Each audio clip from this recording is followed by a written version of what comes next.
بسم اللہ الرحمن الرحیم۔ السلام علیکم ورحمۃ اللہ وبرکاتہ۔ حضرت موسیٰ علیہ السلام اولو العزم رسل میں سے ایک بلند مرتبہ اور صاحب قدر و منزلت رسول ہیں۔ ایک دفعہ وہ مجمع عام میں خود کو سب سے بڑے عالم کہہ بیٹھے تو اللہ تعالیٰ نے عتاب فرمایا اور انہیں ان سے بڑے عالم کی خبر دی۔ اللہ تعالیٰ نے آپ کو تنبیہ فرمائی کیونکہ آپ نے علم کی نسبت اللہ کی طرف نہیں فرمائی تھی، یعنی یوں نہیں فرمایا تھا کہ اللہ بہتر جانتا ہے۔ اللہ نے آپ کی طرف وحی کی کہ دو دریاؤں کے ملنے کی جگہ میرا ایک بندہ ہے جو تجھ سے زیادہ علم رکھتا ہے۔ موسیٰ علیہ السلام نے عرض کی، یا رب میں اس سے کیسے مل سکتا ہوں؟ رب تعالیٰ نے فرمایا، ٹوکری میں ایک مچھلی رکھ کے ساتھ لے لیں، جہاں وہ گم ہو جائے گی وہاں وہ ملے گا۔ خواہش موسیٰ علیہ السلام کو ایک طویل صبر آزما اور علمی سفر پر روانہ کر دیتی ہے۔ اس واقعے میں علم حصول علم اور علم متعلم کے بے شمار فضائل و مناقب پنہاں ہیں۔ اللہ تعالیٰ نے سورۃ کہف میں اس واقعے کی تفصیل ذکر کی ہے۔ حضرت موسیٰ علیہ السلام نے ایک مچھلی لے کر ٹوکری میں رکھ لی اور سفر پر روانہ ہو گئے۔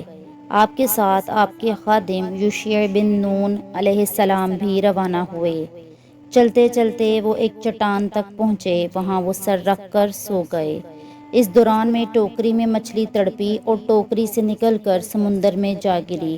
سمندر میں اس کا راستہ ایک سرنگ کی طرح بن گیا کیونکہ اللہ تعالیٰ نے مچھلی کی گزرگاہ سے پانی کی روانی روک دی اور وہ ایک طاق سا بن گیا۔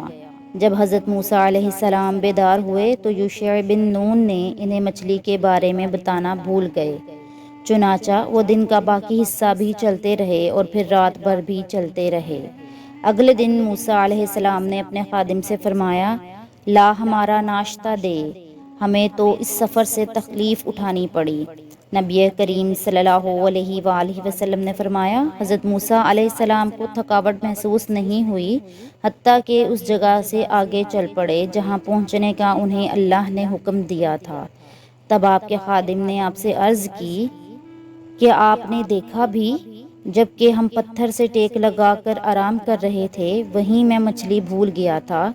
دراصل شیطان ہی نے مجھے بھلا دیا کہ میں آپ سے اس کا ذکر کروں۔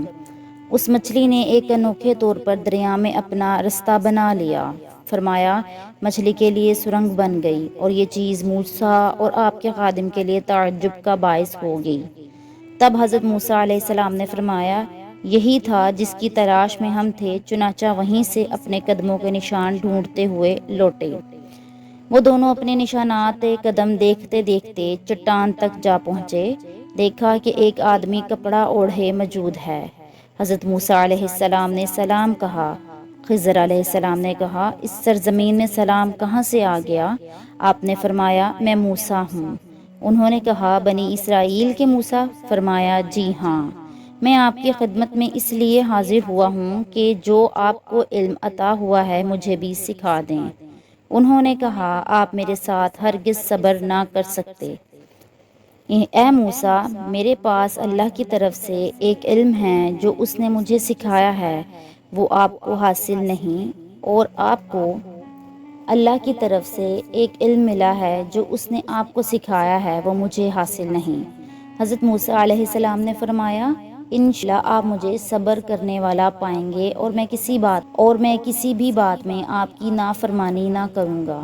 حضرت خضر علیہ السلام نے آپ سے فرمایا، اگر آپ میرے ساتھ ہی چلنے پر اصرار کرتے ہیں تو یاد رہے کسی چیز کی نسبت مجھ سے نہ پوچھنا جب تک میں خود اس کی نسبت کوئی تذکرہ نہ کروں۔ پھر وہ دونوں چلے، ساحل پر پیدل چلتے رہے کہ ان کے پاس سے ایک کشتی گزری۔ انہوں نے کشتی والوں سے بات کی کہ انہیں سوار کر لیں۔ انہوں نے حضرت خضر علیہ السلام کو پہچان کر بغیر کرائے کے سوار کر لیا۔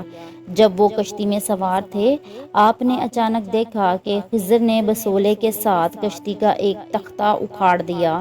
موسیٰ علیہ السلام نے کہا، ان لوگوں نے ہمیں بغیر کرائے کے سوار کیا، آپ نے ان کی کشتی توڑ دی کہ کشتی والوں کو ڈبو دیں، یہ تو آپ نے بڑی خطرناک بات کر دی۔ خضر علیہ السلام نے جواب دیا، میں نے تو پہلے ہی تجھ سے کہہ دیا تھا کہ تو میرے ساتھ ہرگز صبر نہیں کر سکے گا۔ حضرت موسیٰ علیہ السلام نے جواب دیا، میری بھول پر مجھے نہ پکڑیے اور مجھے میرے معاملے میں تنگی میں نہ ڈالیے۔ رسول اللہ صلی اللہ علیہ وآلہ وسلم نے فرمایا، یہ پہلا سوال موسیٰ علیہ السلام سے بھول کر ہوا۔ اس دوران میں ایک چڑیا آ کر کشتی کے کنارے پر بیٹھ گئی اور سمندر سے چونچ بھر لی۔ حضرت خضر علیہ السلام نے فرمایا، میرا اور تیرا علم اللہ کے علم کے مقابلے میں ایسے ہی معمولی اور قلیل ہے جیسے سمندر کے مقابلے میں چڑیا کی چونچ میں جانے والا پانی۔ پھر وہ کشتی سے نکلے۔ جب وہ کنارے پر چلے جا رہے تھے، اچانک خضر علیہ السلام کو ایک لڑکا نظر آیا جو لڑکوں کے ساتھ کھیل رہا تھا۔ خضر علیہ السلام نے اس کا سر پکڑا اور ہاتھ کے ساتھ اس کا سر جسم سے جدا کر دیا، اس طرح اسے قتل کر دیا۔ موسیٰ علیہ السلام نے کہا کہ آپ نے ایک بے گناہ شخص کو ناحق بغیر قصاص کے مار ڈالا۔ بے شک آپ نے تو بڑی ناپسندیدہ حرکت کی ہے۔ وہ کہنے لگے، کیا میں نے تم سے نہیں کہا تھا کہ تم میرے ہمراہ رہ کر ہرگز صبر نہیں کر سکتے؟ یہ واقعہ پہلے سے زیادہ سخت تھا۔ موسیٰ نے جواب دیا، اگر اس کے بعد بھی میں آپ سے کسی چیز کے بارے میں سوال کروں تو بے شک آپ مجھے اپنے ساتھ نہ رکھنا، یقیناً آپ میری طرف سے حد عذر کو پہنچ چکے۔ پھر دونوں چلے، ایک گاؤں والوں کے پاس آ کر ان سے کھانا طلب کیا۔ انہوں نے ان کی مہمانداری سے صاف انکار کر دیا۔ دونوں نے وہاں ایک دیوار پائی جو گرا چاہتی تھی، یہی جنی ہوئی تھی۔ خضر علیہ السلام نے اپنے ہاتھوں سے اسے ٹھیک اور درست کر دیا۔ موسیٰ علیہ السلام نے کہا، ہم نے ان لوگوں سے کھانا مانگا تو انہوں نے ہمیں کھانا نہیں دیا، اگر آپ چاہتے تو اس پر اجرت لے لیتے۔ خضر علیہ السلام نے کہا، بس یہ جدائی ہے میرے اور تیرے درمیان، اب میں تجھے ان باتوں کی اصلیت بتاؤں گا جس پر تجھ سے صبر نہ ہو سکا۔ وہ کشتی غریب لوگوں کی تھی جو دریا میں محنت کرتے تھے، یعنی کشتیاں چلا کر گزارا کرتے تھے، اور ان کے آگے ایک بادشاہ تھا جو ہر کشتی کو زبردستی چھین لیتا تھا۔ تو میں نے چاہا اسے عیبدار کر دوں تاکہ وہ اسے غضب نہ کر سکے، اور جو لڑکا تھا اس کے ماں باپ دونوں مومن تھے۔ ہمیں خطرہ ہوا کہ وہ بڑا ہو کر ان کو سرکشی اور کفر میں نہ پھنسا دے۔ ہم نے چاہا کہ ان کا پروردگار اس کی جگہ ان کو اور بچہ عطا کرے جو پاک طینیت اور محبت میں ان سے بہتر ہو۔ اور وہ جو دیوار تھی وہ 2 یتیم لڑکوں کی تھی جو شہر میں رہتے تھے، اور اس کے نیچے ان کا خزانہ مدفون تھا، اور ان کا باپ نیک بخت آدمی تھا، لہٰذا تمہارے پروردگار نے چاہا کہ وہ اپنی جوانی کو پہنچ جائیں اور پھر خزانہ نکالیں۔ یہ تمہارے پروردگار کی مہربانی ہے، اور یہ کام میں نے اپنی طرف سے نہیں کیے، یہ ان باتوں کی حقیقت ہے جن پر تم صبر نہ کر سکے۔ یعنی اللہ پاک نے ان کو وحی کے ذریعے سے یہ تمام معاملات اور تمام علم عطا کیا جن پر حضرت موسیٰ علیہ السلام صبر نہ کر سکے، اور اس طرح اللہ نے ثابت کر دیا کہ حضرت موسیٰ علیہ السلام سے بھی بڑا عالم اس وقت زمین پر موجود تھا۔ امید کرتی ہوں میری آج کی یہ ویڈیو آپ کو اچھی لگی ہوگی۔ ویڈیو اچھی لگی ہو تو ویڈیو کو لائک کر کے چینل کو سبسکرائب کر کے ہماری حوصلہ افزائی کریں۔